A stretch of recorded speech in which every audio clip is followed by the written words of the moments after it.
Hi guys, ಎಲ್ರಿಗೂ ನಮಸ್ಕಾರ. ಹೇಗಿದ್ದೀರಾ? ಐ ಹೋಪ್ ಎಲ್ಲರೂ ಚೆನ್ನಾಗಿದ್ದೀರಾ ಅಂತ ಅನ್ಕೋತಿದ್ದೀನಿ. ಎಲ್ರದ್ದು ಒಂದು ಗೋಲ್ ಆದರೆ ಡಾಗ್ಸ್, ಎಲ್ಲರ ಮನೆಯಲ್ಲೂ ಡಾಗ್ಸ್ದು ಒಂದು ಗೋಲ್ ಆದರೆ ನಂದೊಂದು ಗೋಳು ಏನಪ್ಪ ಅಂದರೆ, ಅವ್ನು ಸ್ನಾನ ಮಾಡಿಸ್ಬೇಕಾದ್ರೆ ಆರಾಮಾಗಿ ಸ್ನಾನ ಮಾಡ್ತಾನೆ. ಒಂದು 1 ಅವರ್ ಸ್ನಾನ ಮಾಡಿಸಿದ್ರು, ನೀರು ಹಾಕಿದ್ರು ಏನೂ ಕಾಟ ಕೊಡಲ್ಲ.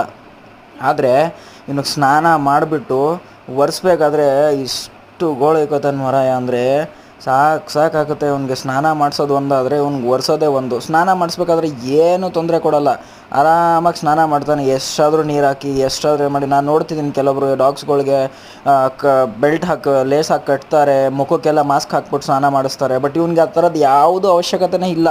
ಬಟ್ ಆದರೆ ಇವ್ನಿಗೆ ಒರೆಸ್ಬೇಕಾದ್ರೆ, ಮೈಯೆಲ್ಲ ಸ್ನಾನ ಮಾಡಿಬಿಟ್ಟು ಒರೆಸ್ಬೇಕಾದ್ರೆ ತುಂಬ ಕಾಟ ಕೊಡ್ತಾನೆ. ಒರೆಸ್ಕೊಳ್ಳೋದೇ ಇಲ್ಲ, ಬಿಡೋದೇ ಇಲ್ಲ, ಒರೆಸೋಕ್ಕೆ ಬಿಡಲ್ಲ. ಫುಲ್ಲು ಜಾಲಿ ಮೂಡಲ್ಲಿ ಇರ್ತಾರೆ ಸಾಬ್ರು. ಆರಾಮಾಗಿ ಆಟ ಆಡಬೇಕು. ಇಲ್ಲ ಅಂದರೆ ಬಿಟ್ಬಿಟ್ರೆ ಹಂಗೇ ಮೈಯೆಲ್ಲ ಗಲೀಜೆಲ್ಲ ಮಾಡಿಕೊಂಡು ಮತ್ತೆ 1 to ಡಬಲ್ ಕೆಲಸ ಮಾಡಿಸ್ಬಿಡ್ತಾರೆ ಸಾಬ್ರು. ಅದಕ್ಕೇ ತುಂಬ ಜನ ಡಾಗ್ಸ್ನ ನೋಡಿದ್ದೀನಿ, ಮಾಸ್ಕ್ ಹಾಕ್ಕೊಂಡೆಲ್ಲ ಸ್ನಾನ ಮಾಡಿಸ್ತಾರೆ. ಬಟ್ ಈ ಸಾಬ್ರದ್ದೇನು ತೊಂದರೆನೇ ಇಲ್ಲ, ಆರಾಮಾಗಿ ಸ್ನಾನ ಮಾಡಿಸ್ತಾರೆ.